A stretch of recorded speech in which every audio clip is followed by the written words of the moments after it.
Joining us now from Paris is Mr. Maher Nicholas Fursley, Director of the EU ASEAN Centre for Strategic Studies, to explore the consequences of Israel's widening war and whether this policy of boundless force has become a strategic failure.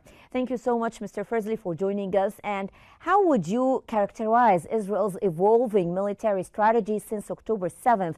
Is this still a war against Hamas, or has it become something far larger than that? I'm delighted to join you today. And what I will do now is going to be, like you said earlier, on a strategic plane. So very cold, very cold, no warm feelings, no sympathy for anyone. Of course, I have no sympathy for Benjamin Netanyahu or the Likud party, but I'm going to criticize them, and I'm also going to criticize those who criticize them. Because it's a big mess. It's a big mess, and there's a lot of lies. So on both sides of that terrible war, there's a lot of propaganda and lying. I'm with you. Explain to me, Mr. Fursley. Yeah. Explain the mess. And speaking of Trump, so Trump is a very unorthodox, non-typical, strange, in a way, Republican politician. And there's another famous Republican politician who was very unorthodox and strange, and his name was Hiram Johnson. And Hiram sounds very Middle Eastern.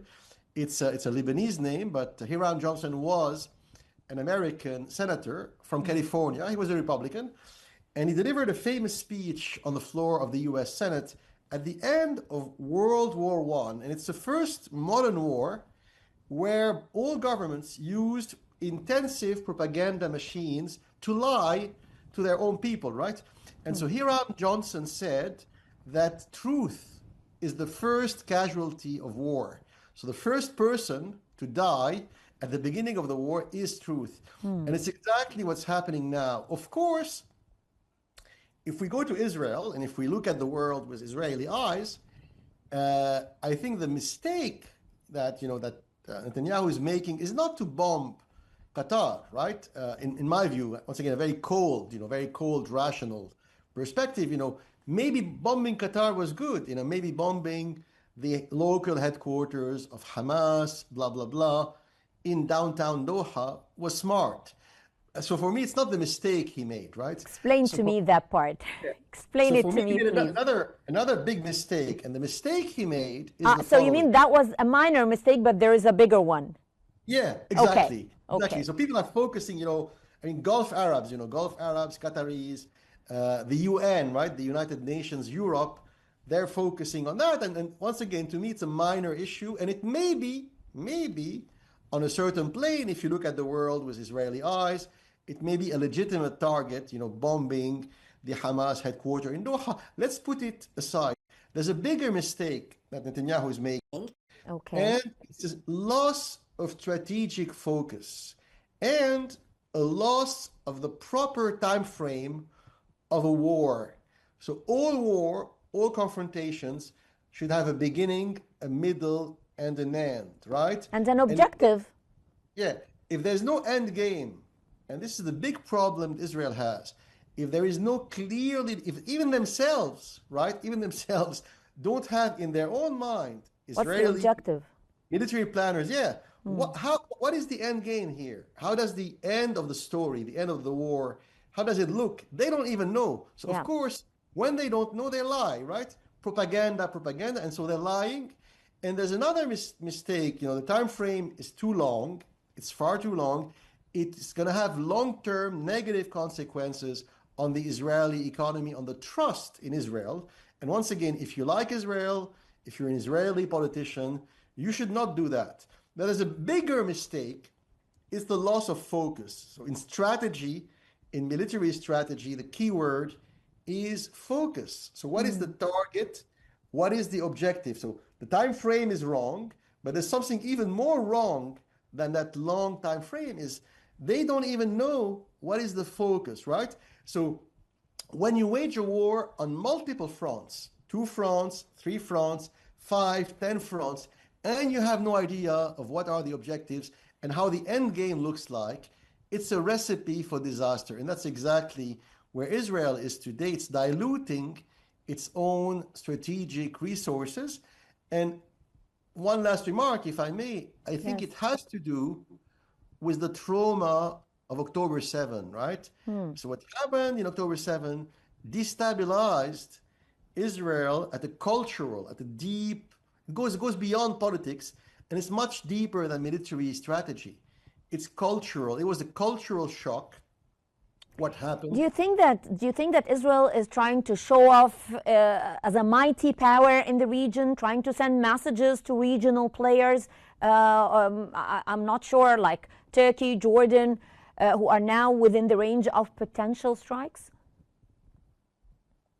Yes, yes, and it's doing so clumsily. And why clumsily? Back to what I said earlier, being cold, Machiavellian, right? Trump is very cold, Machiavellian, and when he acts smartly, Trump is very efficient. But the Machiavellian approach is the end justifies the means. We're talking here, Yes, what is the end? I mean, we're discussing yes. here, what is the end? What is the Here, objective exactly. that we're trying to find justification Yes, for from the Israeli point of view, or exactly. the Israelis trying to prove, right? Exactly, exactly. And they're acting very clumsily. And the example of that, a few hours after they bombed the Hamas headquarters in downtown Doha, and once again, it may have been a legitimate target, blah, blah, blah. A few hours later, Mohammed bin Zayed Al Nahyan, who dislikes Qatar, who hates Hamas and the Muslim Brotherhood, a few hours later, he flew to Doha as a show of solidarity That's with what them. Mr. Justin Thomas Russell just told me. he's Yeah, bringing he's bringing all the Gulf countries closer than ever. yes, exactly. So it shows you the lack of focus because when you're unfocused, when you act in a very brash, aggressive way without thinking of all the consequences, this is Is what it you is it get. just aggressive way or arrogant way, making use of the endless American support? Yeah, no. The thing is, maybe you're right. You're putting your finger on one of the wounds. There are many wounds, but one of the many wounds. Thank you. It's the Israelis themselves and the Arabs too, right? They perceive that there's an open-ended American support, a blind American support to Israel, which may be true or not, but perceptions are more important than reality, right? So it is perceived like that. It's open-ended, it's like a blank check. So people believe there's a big blank check, and like, when you like a child, but your child is a spoiled child, even when he acts aggressively, if you are a sugar daddy or a sugar mommy, you will tell your child, okay, you've done something wrong, but it's okay, I love you. And so the perception is when Israel acts aggressively, their sugar daddy will tell them, don't do it next time, but it's okay. They So don't even say don't do it next time. yeah, so when the perception is that your sugar daddy is giving you a blank check, then the child acts more and more rashly and aggressively because he has no moral barriers, hudud, bila hudud, right? So No when you have limits. barriers, you No become more limits. and more aggressive. And sadly, once again, it has to do with the trauma of October 7. Yes. The fact that the war in Gaza is dragging, there is no clear objective. And so they're making mistakes. One Okay, of so the what does it mean, Mr. Fairzli, for future negotiations on Gaza or Palestinian statehood? Has diplomacy been irreversibly sidelined now? maybe for the short, medium term, the Israelis themselves have burned the bridges. And maybe that's what they wanted. I don't think so. Maybe they wanted to burn the bridges because clearly they have enemies, and the enemies are Turkey and Qatar, who are behind Hamas and the Islamic Jihad, etc.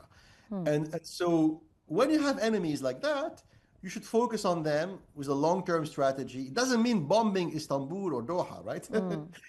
And so what they've done now, they've offered a free check to the Turks and the Yes. Qataris because locally, the neighbors of the Yes. Turks and the Qataris who don't like them very much, Uh-huh. now they are really backing them and saying, no, no, no, Well, Israel has yeah, I get your part. point. I get your point. I'd like to thank you so much, Mr. Meher Nicholas Fairzli, for your sharp analysis. Thank you so much.